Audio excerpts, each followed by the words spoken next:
Já são 30 anos sem Carlos Drummond de Andrade. O escritor morreu em 1987. Um dos maiores poetas do país, foi também um dos melhores cronistas brasileiros. No programa de hoje, a gente relembra fatos da carreira dele e revela curiosidades sobre a vida e a obra. E quem nos ajuda nessa tarefa é o escritor Edmilson Caminha. Jornalista e professor de literatura, ele tem 15 livros publicados, 3 deles em homenagem a Drummond. Tudo bem, Caminha? Tudo bem. É um prazer receber você aqui no Luminuras. O prazer é meu, a honra é minha em estar aqui com vocês. Bom, para começar, direto ao ponto, já, né? Para você, Drummond foi o maior poeta brasileiro? Paulo, eu não gosto de pôr as coisas nesses termos. Eu prefiro dizer que Drummond foi um grande poeta brasileiro, porque quando se diz o maior, você imediatamente estabelece como que um juízo de valor, porque se há o maior, então os outros são menores. Então eu prefiro dizer que Drummond foi não apenas um grande poeta brasileiro, como uma das grandes vozes da poesia mundial no século XX. O Drummond está entre as grandes vozes da poesia do mundo no século XX. Você põe Drummond na estante onde estão Jorge Luis Borges, onde está Pablo Neruda, onde estão os grandes nomes, onde está Fernando Pessoa, que é outro gênio da língua portuguesa na poesia. Então eu prefiro dizer, Drummond foi um grande poeta da literatura brasileira, da língua portuguesa, e um homem que engrandeceu a nossa vida e que continua vivo. Nós estamos em 2017, quando se completam os 30 anos da morte de Carlos Drummond de Andrade. Ele morreu em 1987. Mas isso, na realidade, é uma grande mentira. O Drummond continua vivo. Ele está cada vez mais vivo. Porque sempre que alguém lê um poema do Drummond e se emociona, se comove e diz, puxa, esse cara disse o que eu sinto. E muitas vezes esse leitor está na Dinamarca, está na Holanda, está no Peru. Então, para mim, Paulo, tem um nome, isso é imortalidade. Imortalidade não é você pertencer à Academia Brasileira de Letras, por sinal, Drummond nunca quis entrar para a Academia Brasileira de Letras, poderia ter querido, né, e engrandeceria a Academia. Imortalidade é 30 anos depois da sua ausência física, você continuar presente no coração, na memória, na saudade, na admiração e no respeito de milhões de leitores no mundo. Isso eu acho que como dizia Machado de Assis, é a glória que fica, eleva, honra e consola. Além das poesias, Drummond ficou conhecidíssimo pelas crônicas. Falava do dia a dia, do cotidiano, é um outro ponto importante. Sim, sim. Drummond, além do admirável poeta que foi, era também um grande cronista. Ele está entre os grandes nomes da crônica brasileira. Rubem Braga, Paulo Mendes Campos, Otto Lara Rezende, Fernando Sabino, Raquel de Queiroz e Carlos Drummond de Andrade. O Drummond, ele escreveu crônicas até 1984, ou seja, 3 anos antes de morrer. Paulo, e isso não era pouco, porque o Drummond, aos 80 anos de idade, escrevia 3 crônicas por semana para o Jornal do Brasil. Então, toda semana o Drummond escrevia 3 crônicas, lidas por milhares de pessoas no Brasil inteiro, e era um cronista refinado, né? A partir da qualidade do texto. Você ler uma crônica de Drummond era um deleite, era um prazer, né? Então, nós não podemos esquecer, quando falamos de Carlos Drummond de Andrade, que ao lado do grande poeta havia um admirável cronista. Agora, como é que era o Drummond na intimidade? Caminha, você conheceu ele fez uma poesia para uma das suas filhas. Quando ela nasceu, você entrevistou ele. Como é que era o Drummond que a gente não conhece? Essa imagem do Drummond de uma pessoa quase inacessível, arredia, um ser esquivo, um bicho do mato, um urso polar, ele próprio se chamava, em um poema dele chamado Apelo aos Meus Dessemelhantes em Favor da Paz, ele fala de uma professora que chega para os alunos e dizem, caçem o urso polar, vão atrás do Drummond, tragam uma entrevista com ele, e ele diz, me deixe em paz, por favor. Por quê? O Drummond, ele de certa maneira alimentava essa imagem de uma pessoa inacessível, mas isso, Paulo, era um mecanismo de defesa que o Drummond construía para se preservar, para ter tempo para escrever. Como eu acabei de dizer, ele escrevia 3 crônicas por semana, além dos poemas, além da correspondência. Ele era um correspondente exemplar, ele não deixava carta nenhuma sem resposta. Então, essa ideia da pessoa inacessível era um estratagema interessante que o Drummond alimentava para poder se preservar. Agora, quando você entrava no mundo do Drummond, quando por alguma razão ele o aceitava no seu restrito círculo de amigos, ele era uma figura adorável, ele era um homem de uma elegância, Paulo, de uma delicadeza, de uma atenção. Você próprio acabou de lembrar uma das vezes em que eu estive com minha mulher na casa de Drummond, em Copacabana. A Ana Maria estava grávida da nossa segunda filha e na despedida o Drummond disse: olha, quando o bebê nascer, me avisem, eu quero saber quando nascer o filhinho de vocês. E nós mandamos a participação do nascimento e para surpresa e emoção nossa, 2 semanas depois, nós recebemos pelo correio um poema que o Drummond havia feito para a Ana Carolina, a nossa segunda filha. Então ele era este homem, era esta pessoa delicada, elegante, fina, engraçada. O Drummond, ele quando se soltava, ele contava piadas sobre Portinari, contava história de Manuel Bandeira. Então era uma figura agradabilíssima na intimidade. Falando em obras, né, você tem 15 livros publicados, 3 deles se dedicam aqui ao Drummond. Eu estou com um deles, o poeta Carlos e outros Drummonds. O que você traz aqui, Caminha? Este livro, Paulo, eu fiz questão de lançá-lo em 2017, quando se completam os 30 anos da morte de Carlos Drummond de Andrade. E, Paulo, nós devemos lembrar a morte de Maria Julieta Drummond de Andrade, filha de Drummond, que foi uma grande cronista. De certa maneira, há uma injustiça muito grande quanto a Maria Julieta, por não se falar nela como se deveria falar, porque ela foi uma cronista admirável. Aliás, há até um detalhe interessante que eu conto em uma das crônicas deste livro.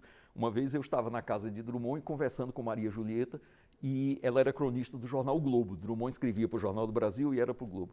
E eu disse: Maria Julieta, você escreve tão bem quanto o seu pai. As suas crônicas são tão bem escritas quanto as do seu pai. E ela disse assim: olha, já que você está fazendo esse elogio, eu vou lhe contar um segredo. Nunca contei isso para ninguém. Quando eu estava doente, e ela teve câncer de mama, e foi uma coisa muito complicada na vida dela, ela disse: quando eu estava doente, papai escrevia as crônicas como se fosse eu e mandava para o jornal O Globo. E o papai, quando teve um infarto que ficou hospitalizado, eu escrevia as crônicas e mandava para o Jornal do Brasil como se fosse ele. E ninguém percebeu a diferença, ninguém notou nada. Então eu digo: olha, isso é a prova do que eu estou dizendo, que você é uma cronista tão grande quanto o Drummond. Então, neste livro há artigos e crônicas não só sobre Carlos Drummond de Andrade, como sobre outros Drummonds. É uma alusão ao título do livro. Esses outros Drummonds são Dona Dolores, a mulher com quem Drummond foi casado por 64 anos, Maria Julieta, a filha querida, o genro do Drummond, que era uma figura, um grande poeta argentino, Manolo, os netos, de quem eu sou amigo até hoje, os grandes amigos de Carlos Drummond de Andrade, como Ciro dos Anjos, Manuel Bandeira, Mário de Andrade, Tristão de Ataíde. Então, Drummond não era só Drummond, era ele e quem estava em torno dele. Então, este livro é uma maneira de eu prestar a homenagem que se deve a Carlos Drummond de Andrade e às pessoas que fizeram parte da vida dele. Você fala do Drummond, né, com paixão, uma paixão impressionante.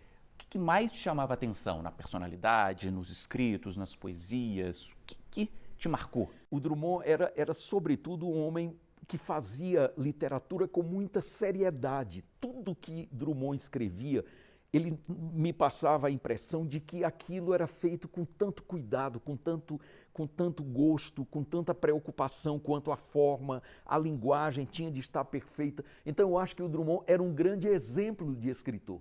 Eu acho que literatura tem de ser feita com seriedade. Jamais se pode escrever alguma coisa e você dizer assim: não, isso foi uma brincadeira que eu fiz. Não, brincadeira não. Literatura é coisa muito séria. Então eu acho que Drummond nos deu esta lição. Né? Há até um dos meus livros sobre Drummond se chama exatamente Drummond, a lição do poeta, porque ele nos deixou uma lição de que literatura é algo que tem de ser feito com respeito, com seriedade e, sobretudo, com paixão. Seguindo aqui, você tem 15 livros publicados, eu já falei aqui, estou com mais um aqui, Com a Mala na Cabeça, também um livro de crônicas, mas diferente, sobre viagens. Exatamente. Eu gosto muito de viajar e acho que é sempre uma grande experiência, porque você está em contato com outros povos, com outras culturas, com outras línguas, outros costumes, e Ao longo do tempo eu fui escrevendo crônicas sobre os países que eu tive a oportunidade de conhecer, como Cuba, México, Tunísia, França e Grécia. E aí, em uma certa hora eu digo, olha, eu acho que já está de bom tamanho para um livro, então eu devo reunir essas crônicas em um livro. Aqui dei o título de Com a Mala na Cabeça, que é uma expressão muito cearense. Eu sou cearense de Fortaleza, moro há 26 anos em Brasília, e no Ceará, quando você quer dizer que uma pessoa viaja muito, você diz que ela vive com a mala na cabeça, como se ela dissesse, ela não tem tempo de pôr a mala no chão, porque está sempre de um lugar para outro. Então, com a mala na cabeça são essas crônicas de viagem, né? Eu gosto muito de viajar, diferentemente de Drummond. Drummond não gostava de viajar. Drummond viajou apenas 5 vezes para o exterior, todas para o mesmo lugar, Buenos Aires, que era onde morava Maria Julieta e onde nasceram os netos dele. Então o Drummond, ele realmente não gostava de sair do canto dele, ele era muito mineiro nesse jeito de ser, de ficar no seu cantinho, no seu escritório, na sua biblioteca. Eu não, eu tenho essa característica que é bem própria dos cearenses e dos judeus, que é botar o pé na estrada e sair, ir embora, conhecer o mundo, não é? Saber o que é que existe aí por fora que nós não conhecemos. Para terminar, Caminha, a gente falando aqui, né, sobre esses 30 anos da morte aqui de Drummond, para quem se interessou e não conhece bem a obra, o que você indica? Por onde começar? O que ler? O que você indica? Olha, até mais ou menos Sentimento do Mundo e A Rosa do Povo, você nota que a poesia do Drummond é uma poesia muito, digamos, comprometida socialmente, politicamente. Há um certo engajamento de Drummond até Sentimento do Mundo e A Rosa do Povo. A partir daí, a poesia de Drummond me parece que se alarga, a partir, sobretudo, de um livro dele, que para mim é a grande obra de Carlos Drummond de Andrade, um livro admirável chamado Claro Enigma. Então, aos que querem ser leitores de Drummond, eu sugeriria, comece por Claro Enigma, que é, para mim, o grande momento da criação poética drummondiana. Além disso, há as crônicas de Fala Amendoeira, Cadeira de Balanço, há os contos de aprendiz, contos plausíveis. Então, mas vamos começar pelo Drummond poeta, porque quem entra na poesia de Drummond não sai jamais, isso eu tenho certeza absoluta, porque você se apaixona e passa a cultivá-la pela vida afora. Caminha, é isso. Foi um prazer receber você aqui mais uma vez, falar sobre Drummond, sobre os seus livros, sobre as suas viagens. Muito obrigado. Prazer é meu. Eu quero dar os parabéns à TV Justiça por este belo programa. O Papa João Paulo II dizia, sobre toda empresa há uma hipoteca social. Eu costumo dizer, sobre toda instituição pública há uma hipoteca cultural. Essa hipoteca tem de ser resgatada com programas como este que a TV Justiça faz. Eu acho que o Poder Judiciário, assim como o Legislativo, onde eu trabalhei durante 22 anos, o Poder Executivo, além da função institucional que eles têm assim uma espécie de obrigação moral de serem semeadores da cultura, de serem difusores do saber, do conhecimento. Então é isso que vocês fazem. Eu sou fã deste programa, por isso que eu me sinto honrado em ter recebido o convite para estar aqui, porque eu digo, puxa vida, é um das grandes produções que hoje há na imprensa brasileira, na televisão brasileira, é o programa que vocês fazem. Então quem agradece sou eu, vocês não têm nada a agradecer. Eu agradeço a honra e a alegria por estar participando deste programa que engrandece a TV Justiça e honra o Poder Judiciário brasileiro. Vocês estão de parabéns. Muito obrigado, que orgulho, que bom escutar isso. Muito obrigado. Bom, isso foi só o primeiro trecho aqui do Iluminuras. Depois do intervalo, a gente segue falando sobre literatura. É um minutinho só.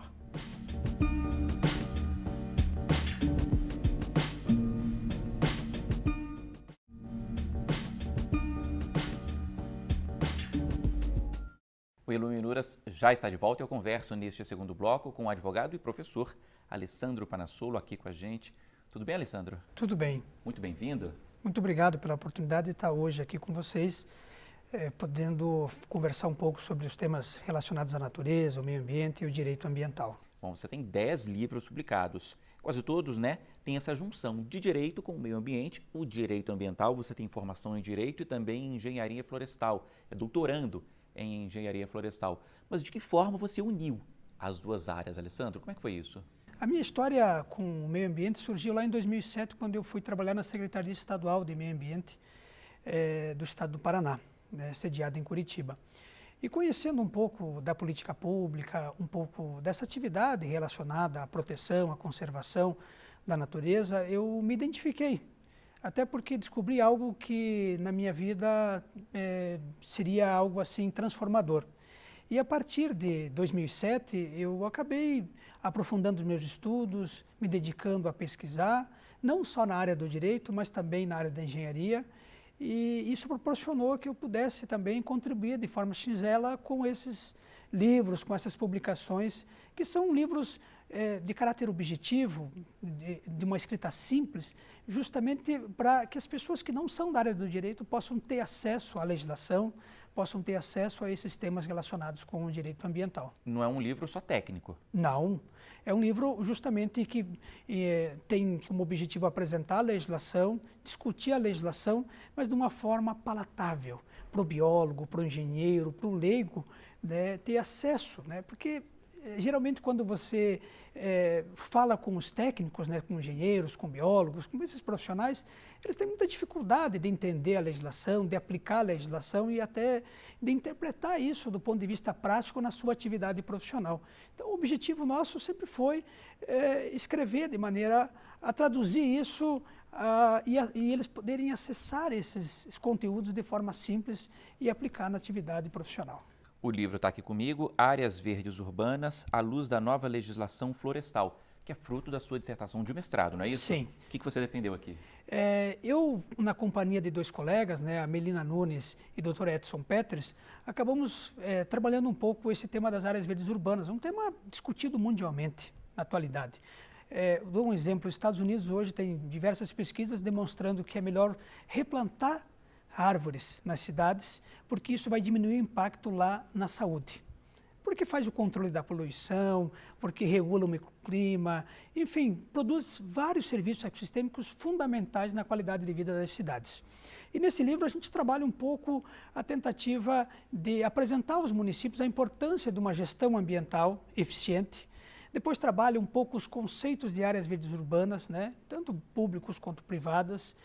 Trabalha um pouco os instrumentos relacionados a estimular os proprietários dessas áreas verdes a conservar, a perpetuar através de uma criação de uma unidade de conservação chamada RPPNM, né, Reserva Particular do Patrimônio Natural Municipal. E depois nós vamos trabalhar um pouco da regularização fundiária, outro tema assim fundamental, importante, atual nas cidades, regularização dessas APPs urbanas, né, regularização desses imóveis que estão muitas vezes alocados nessas áreas de preservação permanente, enfim, e depois trabalho um pouco esses aspectos relacionados à legislação florestal aplicado às cidades. Né? Estudar esse tema, Alessandro, mudou a sua vida? Com certeza. De que forma? Sim, porque o meu estudo no mestrado foi um estudo de caso. Então, nós criamos uma associação de proprietários, né, e essa associação de proprietários de áreas verdes de Curitiba de região metropolitana acabou desenvolvendo diversas atividades. Eu passei 3 anos com eles, em reuniões com o Ministério Público, com a universidade, com a própria Secretaria Municipal de Meio Ambiente, com os proprietários em diversos locais, aprendendo, né, as funções das florestas, as dificuldades, os gargalos também de conservar, porque para muitos isso era um ônus, né? Observe, você tem lá lixo jogado nessas áreas verdes, muitas vezes o uso de droga, tem dificuldade porque nesses ambientes pode ocorrer, né, incêndios. O proprietário muitas vezes tem que cercar essas propriedades, então a grande verdade é que esses proprietários enxergavam isso como um ônus. E muitos conservavam por uma questão cultural e por uma questão de altruísmo. Ou seja, porque acreditam que a natureza é importante, porque a natureza faz parte da vida deles. Só que não estimulá-los a conservar e não propor políticas públicas, econômicas inclusive, premiar esses proprietários que conservam, que preservam essas áreas, muitas vezes era uma dificuldade para o município. Então, trabalhamos revisando a legislação municipal, trabalhamos propondo, inclusive, instrumentos econômicos para conservação desses remanescentes. Por exemplo, a transferência do potencial construtivo. A partir do momento em que um proprietário transforma aquela área verde, aquele remanescente de vegetação urbana, para ser bem claro, numa unidade de conservação, ele pode acessar o potencial construtivo, que é uma ferramenta, né, urbanística, onde ele, renunciando ao direito de construir naquela área, aquele potencial construtivo ele pode transferir para alguém que vai construir em outra parte da cidade. Isso é belo, isso é maravilhoso, porque você gera uma renda que vai ser utilizada, inclusive, na conservação, na proteção e na manutenção daquela área verde. Estou vendo que mudou também a sua forma de ver, de encarar esse tema, não é isso? Com certeza, não tenha dúvida, porque eu aprendi e convivi com essas pessoas e com a natureza e percebi a importância desses serviços ecossistêmicos.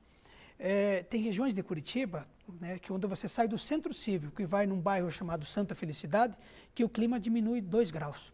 Então, o conforto climático, né, todo regulação do clima local, regulação hídrica, recreação, turismo, enfim, são vários serviços ecossistêmicos, sem falar dos serviços espirituais. Imagine você ter uma casa e abrir a janela da sua casa e ter um verde, o passarinho cantando.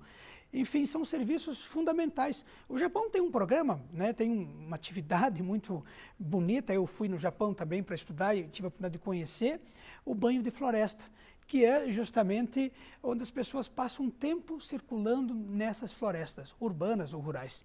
Isso acalma a pessoa, diminui o estresse, diminui a pressão arterial e faz, com certeza, né, produz um benefício extraordinário na qualidade de vida. Voltando a falar agora sobre direito ambiental, professor, qual que é o papel hoje do direito ambiental? É mais importante, é considerado mais importante do que já foi? Como é que foi esse salto desse ramo aí, que é relativamente novo, não é isso? Novo, sim. Nós temos, né, o surgimento do direito ambiental vem da década de 60. Quer dizer, as questões ambientais ganharam força, né, na década de 60. Apesar de nós termos um Código Florestal de 34, o Brasil. E temos que ser justos, o Brasil tem a melhor legislação do mundo. Isso não quer dizer que é a mais efetiva, porque nós temos muitos gargalos da efetividade da legislação. Mas nós temos diplomas maravilhosos, bem construídos, que, por exemplo, área de preservação permanente, um exemplo, as matas ciliares dos rios, nenhum lugar do mundo tem essa legislação. Deixar 20% da propriedade rural como reserva legal é unicamente aqui no Brasil. Então, nós construímos bons diplomas, mas a nossa dificuldade é justamente a efetividade. E, efetivamente, de 60 até 80, quando nós temos em 81 a Política Nacional de Meio Ambiente, nós temos diversos diplomas esparsos, né? O Código de Minas, o Código de Água, o Código Florestal, e vem a política, né? Vem essa lei 6938 de 81 que, na verdade, unifica, traz, cria o Sistema Nacional de Meio Ambiente. E a partir dali nós temos diversos, né, a Lei de Crimes Ambientais, a Política Nacional de Resíduos Sólidos, de Mudanças Climáticas. E hoje o direito ambiental, sem dúvida, é um tema fundamental, presente e atual.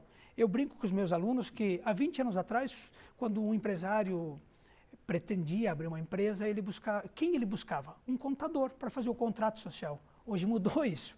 Né? Hoje ele vai buscar um profissional da área ambiental, ou um consultor, ou um advogado, para ver se aquela área onde ele pretende empreender é possível. Ver as áreas de preservação permanente, se é possível suprimir aquela vegetação, o zoneamento permite o desenvolvimento da atividade X ou Y. Então, o direito ambiental hoje se tornou pilar principal, tanto da atividade empresarial, como também, né, do ponto de vista da nossa atividade como contato, como saúde ambiental. Você falava aí dos seus alunos, né? Que livros os seus alunos têm que ler, professor? Esse livro aqui é fundamental, esse também, quais são eles? Veja, os livros, eu sempre falo para os meus alunos, a leitura tem que ser aberta. Eu, nesse momento, estou lendo um livro agora chamado A Vida Secreta das Árvores. É uma pesquisa de um autor alemão que trata um pouco sobre o relacionamento, sobre o que as árvores pensam e como elas sentem. É algo novo, né? Ele passou mais de 22 anos estudando isso, mas é um livro transformador.